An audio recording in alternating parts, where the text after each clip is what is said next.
Namaskar, a warm welcome to all of you to HopeFairy.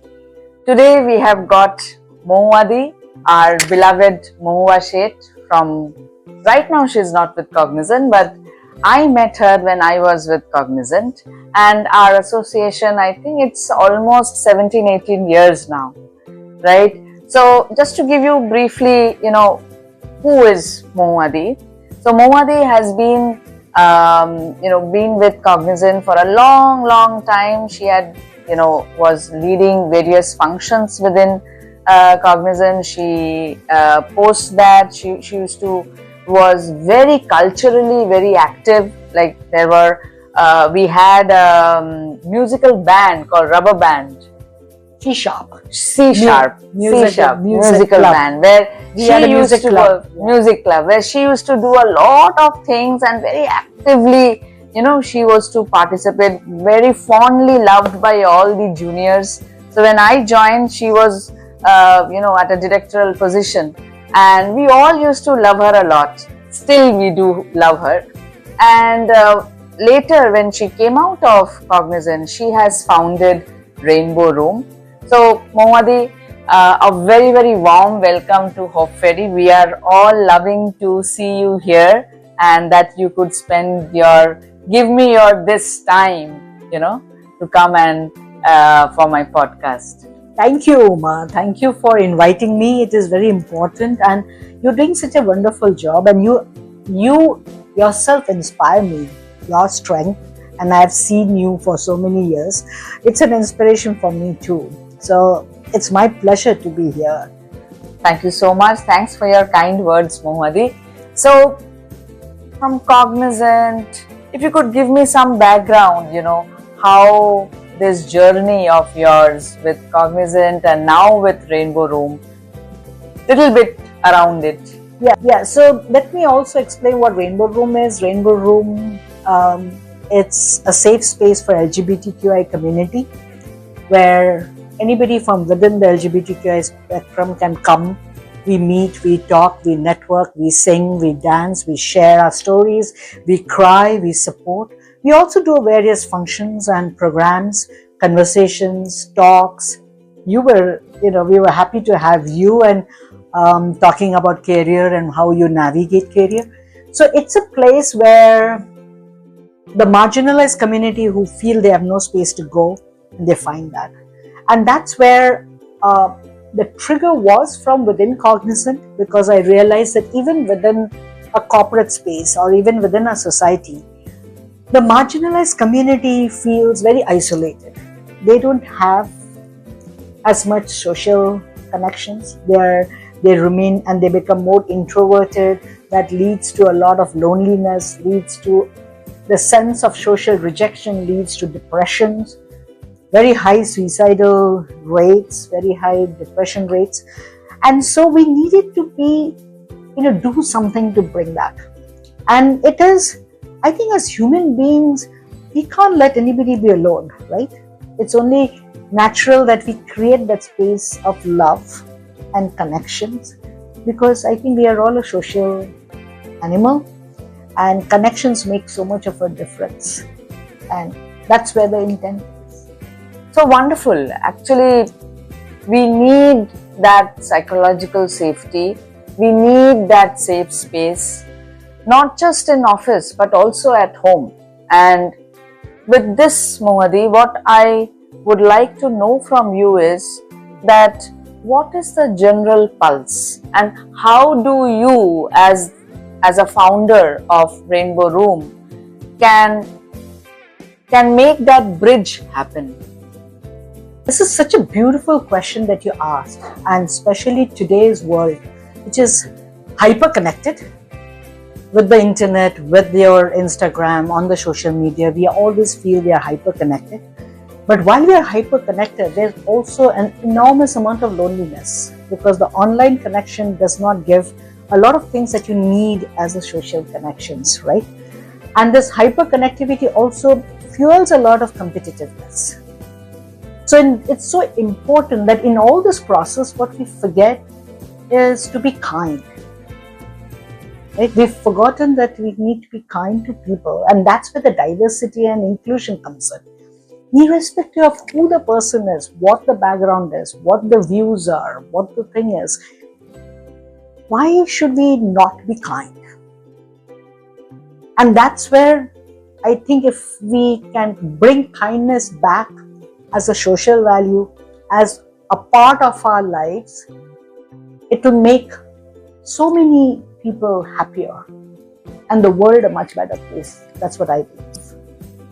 So kindness as a social value. So I think that's a wonderful insight and observation that you have made, Mohadi, and that makes me a little more curious to know that in corporate you have been how many decades? More than 2.5 decades you have spent with Cognizant. Almost right? 3 decades. Almost yes. 3 decades. And I have spent almost 16 years with Cognizant. And what we felt our talent to be is extremely controlled, how to be not demonstrate emotion. That's what we have been, orienting our talent mostly. So, and that's the order. Like after a boy crying or any male associate crying is something that we don't want to witness. How would you look at this aspect of corporate life? So I personally feel that's where, earlier days when it was industrial, you always had the hierarchy, right?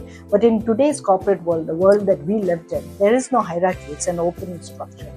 But it is very ingrained in us that if you want to succeed in corporate, you have to show you're hard-nosed and you're competitive and that you're strong and you believe. And any vulnerability, any sign of trying to be softer or kinder might be taken as, oh, you're weak, right? Or you don't want to show vulnerability, you don't want to show that. And so you feel that's a weakness. And therefore people are, stop being kind. And you have to realize that being kind does not make you weak. Being kind does not make you a poor leader or a poor manager. Instead, it's reverse. Because if you're kind to your people, your team, your people around you, you have that little word of how you're doing, how's your kid doing, your kid was ill, how is it doing? The amount of bonding that you create, that sense that they get that you care, that you recognize them, you see them as an individual, you see them as a human being. And they will give it back to you in the work, in the loyalty, in the teamwork. It will actually generate so much. So people forget that, kindness can actually be a catalyst in a place where resources are a very key power game. Absolutely. And while you were speaking, I had few flashes, of my Cognizant days where I have personally seen Mohadi to stand for his team. If something was not acceptable by the team, and if the team doesn't know how to put it across to the leadership, you are always there at the back of your team, right? So then and now, in terms of leadership as a skill, and if this has been the culture in various corporations, and not just in corporations, even at home, we allow our male children to put up a very stoical face and remain unemotional, right? How do you think we need to train our children or, train our teams? I'm going to come back on a very different note. Why we do this is because how we define success. We define success by fame, wealth, status. Okay? As you said in Cognizant, I did stand up and I would speak up for other people, speak up for the marginalized, speak up when there's an issue, work with the management, in a nice manner to get something sorted. Sometimes it didn't go my way, or maybe it seemed it hurt. Today, when I'm so many years later and I'm not incognizant, I still have floor mates, not even my own team, who are somewhere in the world. 20 years have passed and something important happens in their life and they ping me or they send me a message and say, I wanted to share this with you. Right? I have vendors with whom I worked and whom I tried to teach, or I did, and I know there were a lot of people who said, oh, you were too close to the vendor, but I was teaching, and that vendor no longer, wherever the person is, on Teachers' Day sends me pranam. Right? And that is my biggest, I think, my success. Because status will come, status will go, money will come, money will go. What was the bonding that we created? Somebody felt touched and they remember you where you are. I think that's the power of when you bring humanity and kindness in your relationship. And so to me, I think that's precious. Absolutely, that's indeed is precious. And this is a skill that will help us to thrive. Like, I was reading this book, and when you arrived, I was telling you that what we had thought of speaking or touching through this HopeFairy platform is something where there are researches happening, where they want to understand that how can kindness give rise to certain connections, neural connections, which helps you to thrive in difficult times. So I think it's a wonderful concept, Mohadi, that you have brought onto the table today. What is your message for my audience? Because you understand, I have a varied audience, a very diverse audience, starting with children, with adults, as well as leaders, coaches. Some message that you would like to leave them with? So, I think my call to action would be that make it a point to find ways. Kindness doesn't have to be grand gestures. It doesn't have to be loud or expensive or visible. It can be very simple gestures of greeting somebody, pausing to make an eye contact with somebody in your neighborhood. Like, it's a beautiful neighborhood here, so many families. I'm sure there are a lot of elderly people who are also lonely, and you're walking past. Can you just make an eye contact, greet? I hope you're doing okay. That can also trigger so much of happiness in them. We don't know what's happening to somebody else's life. We don't know what they're going through. We don't know whether they're lonely. So it can be very, very simple, kind acts that you can do, being polite, helping them, holding the lift, not being in a hurry. Very simple acts. Not only that you do acts of kindness. I think what is very important is watch kindness around you. Try to spot acts of kindness that is happening. No matter what we say the society has gone to the dogs, it's not. There are kind people in the world, and you will see that happening around you. Right? The other day I saw one, there was a new shop, and this shopkeeper, a young girl, and she was selling ware, and there was an elderly woman who was buying, and there's a stairs, and she was having difficulty. So she came out and she held that customer down, and I was like, oh, she's so kind. I want to buy from that shop. It's a kirana shop, but I'm like, she inherently is a kind person. I want to give business to her. And I started going to her. See how I just observed that, and that gave me. So, when you observe, there are people who are doing kind acts. It makes you feel good, brings back hope, makes you realize that the world has good people in it. It reinforces that, and nothing better than feeling positive. Absolutely. So you have touched upon two very beautiful things, that what kindness does to the other person who witnesses that kindness from you. At the same time, how kindness, brings about a shift inside you. I will also ask you. Yeah. You must have also had, moments of, when somebody was kind to you? How did you feel? Absolutely. Like, it's How did you feel when you received kindness? Right. Right. Right? So when you receive kindness, also, when you have the grace to receive the kindness that somebody is offering, it's, you make your heart so lighter. I mean, I'll give you one very small example. I was 22 years old, student in US, no money. You know how in those days anyway, money was scarce. As a student, absolutely no money. And suddenly my father falls ill, and so I'm rushing back. Overnight I bought a ticket, and I'm rushing back in the flight, and I'm coming back in the flight.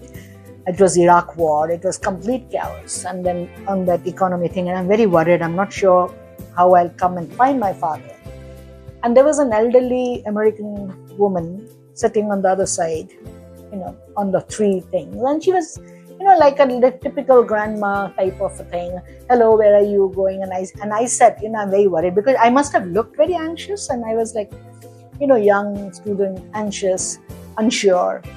And then she said, oh, okay. So I said, this is what it is.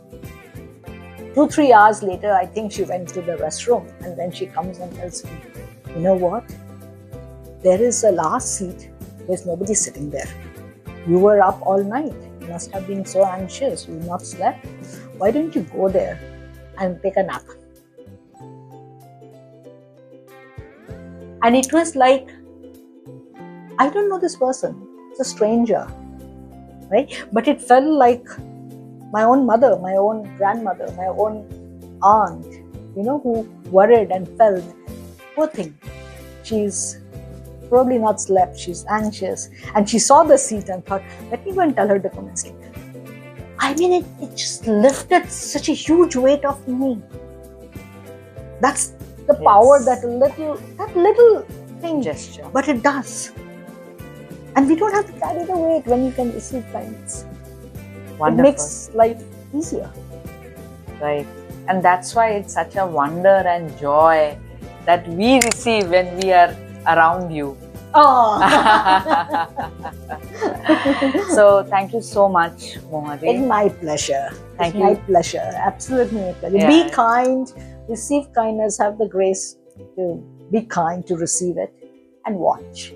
Yeah, and watch. So it's not just about demonstrating an act of kindness. Even if you can identify or put your attention to observe kindness around you, you are very closer to being kind. So thank you so much. Keep watching, keep sharing your love, and be kind to Hope Fairy.